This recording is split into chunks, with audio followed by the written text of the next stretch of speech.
अब चाहेंगे कि 10-11 मार्च को हम लखनऊ में संत महंत आचार्य इकट्ठे हों।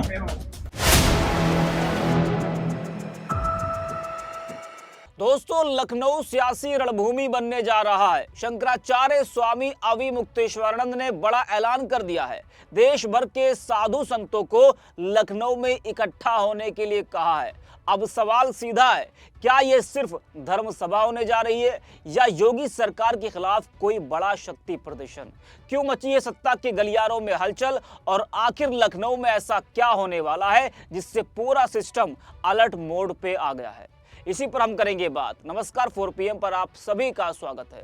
दोस्तों, 18 जनवरी को प्रयागराज के माघ मेले में शंकराचार्य स्वामी अविमुक्तेश्वरानंद और प्रशासन के बीच जो विवाद हुआ वो खत्म होने का नाम ही नहीं ले रहा है। सरकार और प्रशासन को उम्मीद थी कि वो मान जाएंगे और स्नान करेंगे, लेकिन ऐसा नहीं हुआ।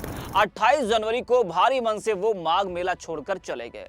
वही माघ मेला छोड़ने के बाद शंकराचार्य स्वामी अविमुक्तेश्वरानंद सरकार पर लगातार तीखे हमले कर रहे हैं। पहले कल उन्होंने कहा कि मुझसे शंकराचार्य होने का प्रमाण पत्र मांगा गया था, वह मैंने दे दिया। मेरे प्रमाण सच्चे थे, इसलिए उन्हें मानना पड़ा। अब प्रमाण मांगने का समय पीछे छूट गया। अब मुख्यमंत्री को अपने हिंदू होने का प्रमाण देना चाहिए। जी हाँ, योगी आदित्यनाथ से उनके हिंदू होने का प्रमाण कौन मांग रहा है? शंकराचार्य स्वामी अविमुक्तेश्वरानंद। जी हाँ, तो शंकराचार्य ने योगी से उनके हिंदू होने का प्रमाण मांगा है। ऐसे हमले से यह साफ हो गया है कि अब यह विवाद बहुत आगे बढ़ चुका है। अच्छा, कल खबर यह भी आई कि लखनऊ के 2 अधिकारी शंकराचार्य के संपर्क में हैं। उन्हें मनाने का प्रयास किया जा रहा है और स्नान करने के लिए मनाया जा रहा है, लेकिन शंकराचार्य ने 2 शर्तें भी रखी है। ऐसी खबरें सामने आई। वही दोस्तों, अब जो खबर सामने आई है वो बीजेपी सरकार की चिंता बढ़ाने वाली और बहुत बड़ी खबर है। जी हाँ, एनडीटीवी की इस खबर को जरा आप देखिए। लिखा है कि थम नहीं रहा शंकराचार्य विवाद, लखनऊ में बुलाई गई धर्म संसद, अविमुक्तेश्वरानंद बोले हमें सनातन दे रहा समर्थन। जी हाँ, मौनी अमावस्या के दिन शंकराचार्य अविमुक्तेश्वरानंद के साथ जो कुछ हुआ उससे उत्तर प्रदेश में बड़ा सियासी बवाल शुरू हो गया है। अब उन्होंने काशी से संत समागम का ऐलान कर दिया है। महाशिवरात्रि से पहले 10-11 मार्च को धर्म संसद बुलाई गई है। शंकराचार्य ने कहा कि लखनऊ में साधु संत महंत आचार्य इकट्ठा हों। उनके मुताबिक लखनऊ में तय होगा कि कौन हिंदू है, कौन हिंदू हृदय सम्राट है और किसे नकली हिंदू घोषित करना है। अब शंकराचार्य किसको नकली हिंदू घोषित करने की बात कर रहे हैं? जी हाँ दोस्तों, ये एक बड़ा सवाल है। शंकराचार्य के इस ऐलान से यह विवाद सुलझने के बदले और बढ़ते नजर आ रहा है। अविमुक्तेश्वरानंद ने योगी सरकार को दिए 40 दिन के अल्टीमेटम पर कहा था कि 10 मार्च को या 40 दिन पूरे हो जाएंगे। हम 10-11 मार्च को दिल्ली जाने वाले थे। कंप्यूटर बाबा ने वहां संतों को आमंत्रित किया था। हम चाहते कि दिल्ली न जाकर लखनऊ में संत महंत आचार्य इकट्ठा हों। तब तक आपके द्वारा जो प्रदर्शित किया जाए उसके आधार पर आपको हिंदू हृदय सम्राट या अहिंदू मतलब गैर हिंदू घोषित करें। अब ये आपके ऊपर है। जरा आप भी सुने शंकराचार्य को। 40 दिन अगर बीत गए, आज से अगर हम लोग गिनते हैं तो 10 मार्च को 40 दिन पूरे हो जाते हैं। हम 10-11 मार्च को दिल्ली जाने वाले थे। कंप्यूटर बाबा ने वहां पर संतों को आमंत्रित किया था।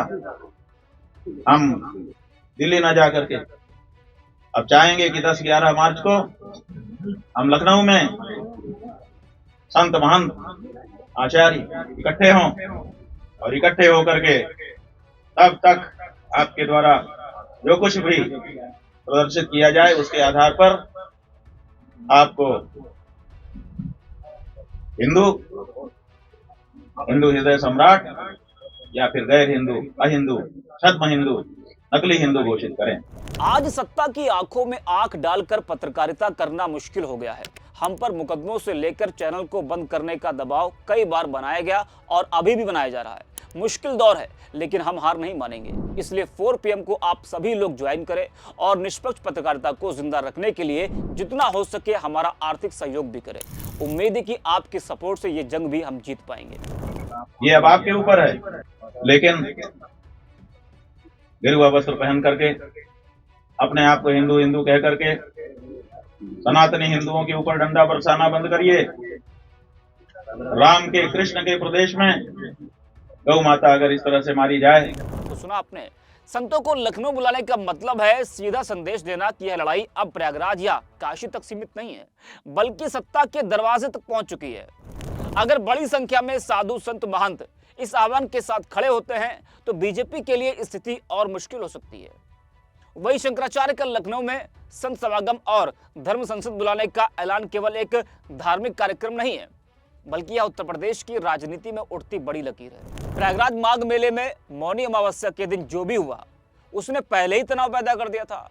अब बिना गंगा स्नान किए उनका लौटना, फिर काशी से संतों को लखनऊ बुलाने का आह्वान करना, यह सब साफ संकेत देता है कि मामला अब शांत नहीं होने वाला। बीजेपी के लिए यह ऐलान खतरे की घंटी इसलिए है क्योंकि पार्टी की राजनीति का बड़ा आधार हिंदुत्व है। योगी सरकार खुद को संतों और धर्म की संरक्षक के रूप में पेश करती रही है। ऐसे में जब एक शंकराचार्य खुले मंच से यह कहे कि अब तय किया जाएगा कि कौन हिंदू है और कौन नकली हिंदू, तो यह सीधा सीधा सत्ता के दावे को चुनौती है। यह सवाल सरकार की नीयत और नीति दोनों पर खड़ा होता है। वही शंकराचार्य ने यह भी कहा था कि नकली हिंदुओं का पर्दाफाश करना है। जैसा कि हमने पहले आपको बताया, देश में जितने भी हिंदू हैं उनके साथ बहुत बड़ा छल हो रहा है। उनका कहना था कि यह छल खुद को योगी संत कहने वाले और उनकी पार्टी कर रही है। वही शंकराचार्य ने योगी आदित्यनाथ को 40 दिन का अल्टीमेटम भी दिया था। कहा था कि दुनिया भर में आपके यहां से सप्लाई किया गौमांस बिक रहा है, इसे 40 दिन में रोक कर दिखाइए आप, तभी हम मानेंगे कि आप हिंदू हैं। अगर 40 दिन बीत गए और यह नहीं हुआ तो हम लखनऊ आएंगे। इसलिए शंकराचार्य ने 40 दिन बाद ही लखनऊ में संतों को बुलाया है। तो आने वाला वक्त तय करेगा कि यह लड़ाई संवाद और संयम से सुलझेगी या विवाद और राजनीति की चिंगारी और बढ़ जाएगी। तो इस वीडियो में इतना है। आप देखते रहिए 4 PM। 40 दिन अगर बीत गए, आज से अगर हम लोग गिनते हैं तो 10 मार्च को 40 दिन पूरे हो जाते हैं। हम 10-11 मार्च को दिल्ली जाने वाले थे। कंप्यूटर बाबा ने वहां पर संतों को आमंत्रित किया था। हम दिल्ली न जा करके अब चाहेंगे कि 10-11 मार्च को हम लखनऊ में संत महंत आचार्य इकट्ठे हों और इकट्ठे होकर के तब तक आपके द्वारा जो कुछ भी प्रदर्शित किया जाए उसके आधार पर आपको